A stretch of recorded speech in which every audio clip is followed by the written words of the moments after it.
Assalamu alaykum wa rahmatullahi wa barakatuh.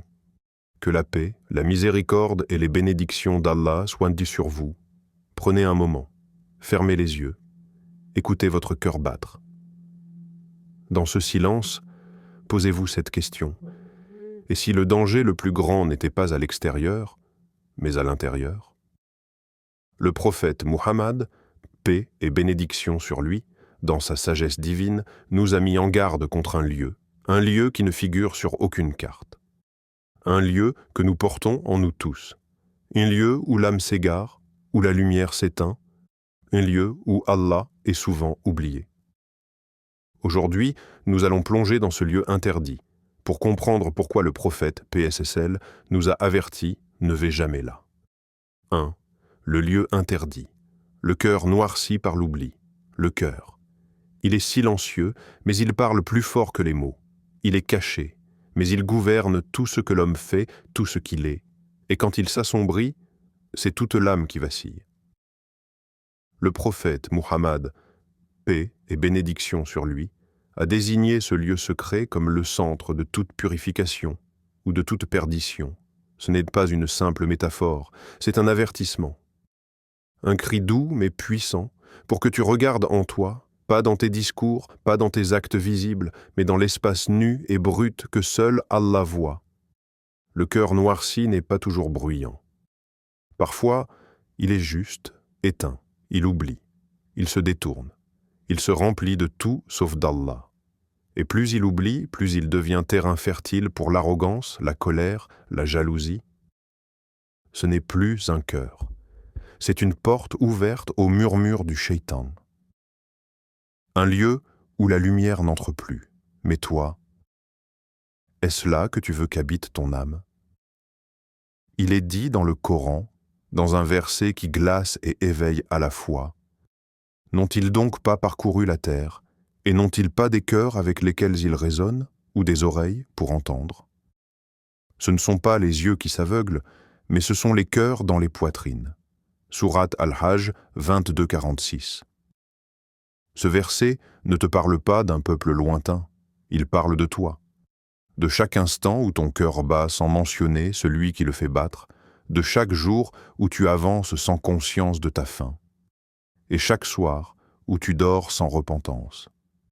Le cœur oublié devient une maison abandonnée, et dans les maisons vides, le vent entre, les ténèbres s'installent, alors ton cœur est-il un jardin pour la lumière, ou un abîme pour l'ombre? Une histoire, le voyageur de la caverne.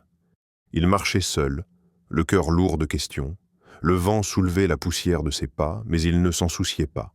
Chaque pas l'éloignait du monde, du bruit, des hommes, de leurs illusions. Il ne voulait plus entendre. Il voulait trouver Allah. Il atteignit enfin une caverne nichée dans les hauteurs. Là, un vieil homme priait. Sa présence était comme un feu tranquille, silencieux, mais brûlant de vérité. Le jeune homme attendit que le silence l'autorise, puis dit « Je cherche Allah ». Le sage leva les yeux. Son regard ne contenait ni jugement ni surprise. Ne le cherche pas dans les étoiles, ni dans les montagnes. Alors, où le trouver? Demanda le jeune homme un peu troublé. Cherche-le dans ton cœur, mais purifie-le d'abord, car Allah ne réside pas dans les cœurs souillés. Ces mots tombèrent comme un écho ancien. Mais dans le cœur du jeune homme, il y avait encore des ombres, des blessures non guéries, des colères cachées, des fiertés non déposées. Il pensait que prier suffisait, que dire « Ya Allah » ouvrait les portes. Mais les murs de son cœur étaient couverts de poussière. Il voulait que la lumière entre, sans laver les vitres. Les jours passèrent. Il pria, il pleura. Mais il ne trouva rien. Et alors, il comprit qu'Allah ne se cache pas. C'est le cœur qui se voile. Un verset du Coran vient éclairer cette vérité. Allah n'est pas injuste envers les gens, mais ce sont les gens qui sont injustes envers eux-mêmes. Sourate Yunus 10-44. Ce jeune homme n'était pas rejeté, il était simplement invité à revenir d'abord en lui-même, à désarmer son ego, à laver sa rancune, à rendre son cœur habitable. car Allah ne fuit personne. Mais il ne réside pas dans un cœur qui refuse de s'agenouiller. 3. Le Coran nous avertit aussi. Il y aura un jour que rien ne pourra retarder, ni les promesses, ni les regrets. Un jour où chaque âme se tiendra seule, nue de toute prétention, face à celui qui connaît les secrets les plus enfouis. Ce jour-là, les noms ne vaudront rien, les fortunes ne parleront pas pour toi. Les enfants que tu as élevés, les titres que tu as portés, les foules que tu as impressionnées resteront derrière. Il ne restera que le cœur, et ce cœur sera présenté, mis à nu, sans filtre, sans défense, pur ou corrompu, transparent ou chargé d'ombre. Allah nous avertit avec des mots qui tranchent plus que l'épée. Le jour où ni les biens, ni les enfants ne seront d'aucune utilité, sauf celui qui vient à Allah avec un cœur pur. Sourate Ash-Shu'ara 26, 88 à 89. Un cœur pur, pas parfait, mais pur. Un cœur qui a aimé Allah sincèrement, qui a pleuré sur ses fautes, qui a refusé de nourrir la rancune. Un cœur qui s'est battu pour rester vivant, malgré les chutes. Un cœur qui s'est retourné vers son Seigneur, encore et encore, même couvert de blessures. Et toi, le tien, peut-il se tenir devant Allah sans fuir sa lumière? Brillerait-il avec paix, ou tremblerait-il de honte? Lorsque tout sera effacé, est-ce que ton cœur suffira? Pose-toi, reste en silence un instant. Ferme les yeux, écoute ce cœur, et c'est ce qu'il t'emmène vers Allah ou loin de lui. Il ne s'agit pas de peur, il s'agit de vérité. Et la vérité commence quand on accepte de regarder à l'intérieur, sans se mentir. 4. Pourquoi ce lieu est dangereux?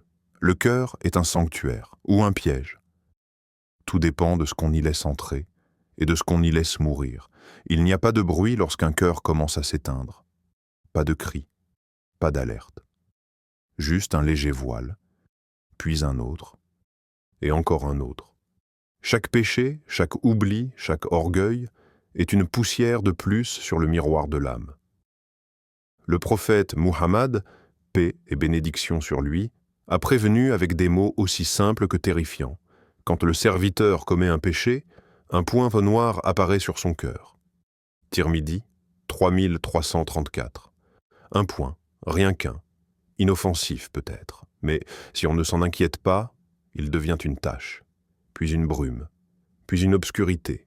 Et un jour, ce cœur ne voit plus, il ne ressent plus, il entend le Coran, mais il ne tremble pas, il voit la beauté, mais il ne s'incline pas, il entend parler d'Allah, mais il ne réagit plus, il est devenu aveugle, non pas avec les yeux, mais avec le noyau même de l'être. Allah le dit dans un verset qui foudroie l'âme éveillée, ce ne sont pas les yeux qui deviennent aveugles, mais les cœurs dans les poitrines. Sourate Al-Hajj 22-46. C'est ce cœur-là que le diable aime, pas celui qui lutte, pas celui qui tombe et se relève, mais celui qui dort, celui qui ne pleure plus, celui qui ne veut plus changer. Voilà pourquoi ce lieu est dangereux, parce qu'il n'a pas besoin de fracas pour se perdre. Il suffit juste de ne plus s'en occuper, et toi? Que laisses-tu s'installer dans ton cœur, en silence? 5. Comment éviter ce lieu?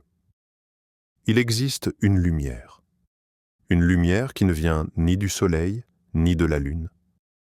Elle jaillit du cœur. Quand il se tourne vers son Créateur, c'est la lumière du dhikr, le souvenir, celle qui lave doucement les ombres et réveille l'âme endormie. Éviter ce lieu interdit, ce lieu noirci où le cœur se perd, ce n'est pas fuir le monde. C'est revenir à l'essentiel. C'est choisir, encore et encore, de nourrir son cœur, avant qu'il ne se dessèche. Par le dhikr, le cœur respire. Chaque Subhanallah, chaque Alhamdulillah, chaque Allahu Akbar est une lumière posée sur une tache, un éclat qui perce la brume, un battement qui rappelle « tu n'es pas seul ». Allah t'écoute, par la taouba, les larmes deviennent des perles de miséricorde. Aucun cœur n'est trop sale pour être lavé. Mais encore faut-il avoir le courage de pleurer, de dire « j'ai fauté », de revenir les mains vides mais le cœur ouvert et Allah. Allah aime ceux qui reviennent. Par la salat, le cœur s'agenouille. 5 fois par jour, il se redresse puis se prosterne. Et dans chaque prosternation, il s'allège. C'est là, sur le sol, que le cœur retrouve sa noblesse. Car il n'y a pas de paix pour celui qui oublie de prier, mais il n'y a pas de tourment pour celui qui revient. Le Coran ne laisse aucun doute. En vérité, c'est par le rappel d'Allah que les cœurs trouvent la quiétude. Sourate Ar-Ra'd, 13h28. Pas par la réussite, ni par l'amour des gens, ni par les voyages, ni par les plaisirs. Juste par le souvenir, par ce lien vivant, intime, constant. Et chaque nuit, avant que tes yeux ne se ferment, pose-toi cette question. Ai-je nourri mon cœur aujourd'hui, ou l'ai-je laissé mourir un peu plus? Une histoire vraie, le retour d'un cœur perdu. Il s'appelait Yassine. Il vivait en France au cœur du tumulte, un monde fait de vitesse, de bruit, d'apparence. Il a connu les nuits sans fin, l'argent facile, les regards fuyants, il a goûté à tout, sauf à la paix. Il disait « Je courais derrière quelque chose, mais je ne savais même pas quoi. J'avais le ventre plein, mais l'âme affamée. Il volait, il vendait, il riait parfois, mais il ne dormait jamais en paix. » Puis un jour, dans un métro, un inconnu lui tend un petit livret, un extrait du Coran, juste une sourate. Il l'ouvre par curiosité et lit, et tout s'arrête. C'était comme si les mots le regardaient, comme si chaque verset connaissait sa vie mieux que lui. Il pleure. Pas de honte, pas de résistance, juste un cœur qui se brise, pour enfin s'ouvrir. Il dira plus tard à son ami « J'ai marché partout, mais je n'ai jamais trouvé un lieu aussi douloureux que mon propre cœur vide d'Allah. » Ce jour-là, il ne s'est pas converti à une religion. Il est revenu à lui-même, à la voix qu'il avait toujours étouffée, à la lumière qu'il croyait avoir perdue à jamais. Aujourd'hui, il se lève à l'aube. Avant même que le soleil n'apparaisse, il se prosterne et il pleure. Pas de regret, pas de peur, mais de gratitude d'avoir retrouvé ce lieu, son cœur, purifié. Un cœur qui a connu le poison et qui a choisi la guérison. Il est dit dans le Coran, dans une promesse qui vaut pour tous les égarés, dit « Ô mes serviteurs qui avez commis des excès contre vous-mêmes, ne désespérez pas de la miséricorde d'Allah, car Allah pardonne tous les péchés. » Sourate Az-Zumar 39-53. Ce cœur-là, c'était peut-être le tien, ou peut-être celui que tu deviendras. Si tu choisis aujourd'hui de revenir. Le prophète Muhammad, paix et bénédiction sur lui, ne nous a pas avertis d'un lieu physique. Il nous a prévenus du pire exil, celui de notre propre cœur lorsqu'il se détourne d'Allah. Ne va pas là. Ne laisse pas ton cœur devenir un lieu de vide. Purifie-le, nourris-le. Aime Allah avec lui. Rappel final et appel à l'action « Assalam alaykum wa rahmatullahi wa barakatuh ». Si ce message a touché ton cœur, alors nourris ce cœur, abonne-toi, partage cette lumière avec ceux que tu aimes et chaque jour, choisis de revenir à ce lieu de paix intérieure. Car Allah attend que ton cœur revienne à lui.